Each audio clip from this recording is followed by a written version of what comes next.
Hi guys, Azure Ace here, and I am back with a new segment of my Kingdom Call series that I am planning on doing every week, known as Lore 101 for Kingdom Hearts, where I talk about basic and advanced information regarding the aspects of the lore in Kingdom Hearts for newcomers of the series, as well as franchise veterans like myself, so you, the viewer, will have all the information you need to put the pieces of the puzzle together in the run-up to the release of Kingdom Hearts 3, the pivotal endgame of the Xehanort or Dark Seeker saga. In this video I will be talking about a question that many people ask, and that is, what makes up a person or a somebody in the Kingdom Hearts story? And before I get into this video, I'm going to first of all apologise for the lack of content this week. As you know, the only video I have put up this week is my episode 44 discussion for Dragon Ball Super. The reason why I haven't put many videos out this week is because I've been really busy. I haven't had much time to do anything. I've been studying, I've had to go to work and things like that now, so I've not had much time to do much recording, so I'm sorry for that. But without further ado, let's dive into the heart of this video. There are many parts and pieces that make up a somebody in the Kingdom Hearts series. These pieces are known as the heart, the body, and the soul, otherwise known as the will or the mind. If a person loses one of these vital parts, they will cease to be a somebody, which will result in the creation of byproducts of their separation in the form of the two most well-known enemy classes in Kingdom Hearts, the Heartless and the Nobodies. If a person loses their heart, if the heart has any amount of darkness in it, it will manifest and become arguably the most iconic enemy type in the Kingdom Hearts series, the Heartless. The Heartless split into two types, Pure Blood Heartless and Emblem Heartless. However, the story behind their differences are a topic for another video. The strength of a Heartless is determined by the amount of malice and darkness held within one's heart.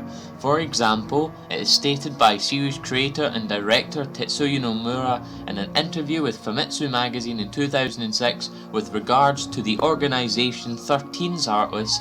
They're probably somewhere, but not that great of a Heartless. Xehanort was about the only one who has a human-shaped Heartless. This shows that most characters in Organization 13 were of a somewhat good heart before joining Organization 13. However, Xemnas' counterpart was Ansem, the most powerful Heartless in the known Kingdom Hearts universe, and that is due to the darkness that is manifest in Master Xehanort's heart, as Ansem is the Heartless of Master Xehanort.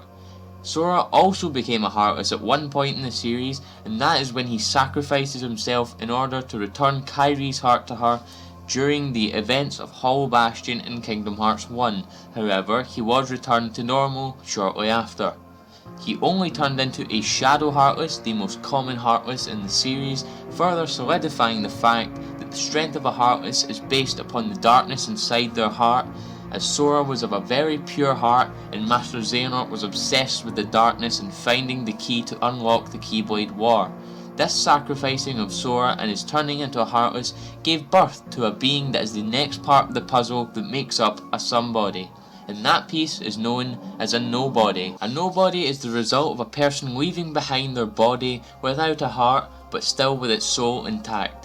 Dependent on how strong the will of a somebody is, it can take shape in two different forms. The first of these forms are the generic nobodies that are seen throughout the story of Kingdom Hearts 2, such as Dusks, Samurais and Berserkers. These are weak-willed monsters who do not act upon their own will, but instead act to serve the more powerful higher nobodies in Organization 13. And on that note, the other type of nobody that is created if a person has a strong will, they will create a human nobody that represents their somebody in appearance. However, in rare cases, this does not show, as shown by Xemnas. However, it is theorized that Xemnas is actually the nobody of Terra, as Terra does lose his heart when he tries to convert himself back to Terra after Xehanort takes over. The other is by Roxas, obviously not looking like Sora but instead looking like Ventus, and that is also another topic for another video on why Roxas looks like Ventus instead of looking like Sora. Most nobodies in Organization 13 take command of a single nobody that represents them. These include the sorcerer for Xemnas, the samurai for Roxas, the gambler for Luxord, the assassin for Axel, the sniper for Xigbar, the dragoon for Xaldin, the dancer for Demyx, and the berserker for Sayax, as well as a new nobody that was featured in the Jump Festa Kingdom Hearts 3 trailer that looks to be based off the former Organization 13 member Marluxia. These higher nobodies, who are part of Organization 13, do have the capacity to grow their own hearts, as seen by Axel and Roxas during 358 over 2 days, as well as the cutscene in Kingdom Hearts 2.5 Final Mix, leaving him behind, where Axel and Roxas speak for one last time atop Twilight Town's tower, and speak of how they may have grown hearts but they do not know before they return to their original selves. And finally, the most vital part of a somebody, the soul, otherwise known as the will or the mind. A somebody cannot exist without a soul or a will, as they would cease to be, as stated in the Secret Ansem Report 4 in Kingdom Hearts 2. 3 elements combine to create a life: a heart, a soul, and a body. But what of the soul and body left behind when the heart is lost? When the soul leaves the body, its vessel, life gives way to death. But what about when the heart leaves? A being does not perish when its heart leaves its body. The heart alone disappears into the darkness. This further shows that a person does not die when they lose their heart, but die when they lose their soul or will. One of the prime examples of a will living on is in the infamously hard boss fight, and is considered by many to be the hardest boss fight in the Kingdom Hearts series, the Lingering Will, or Terra's Lingering Will, which is the personification of Terra's last thoughts before being taken over by Xehanort, and is given form as it controls Terra's Keyblade armor as well as his Keyblade, the ends of the earth.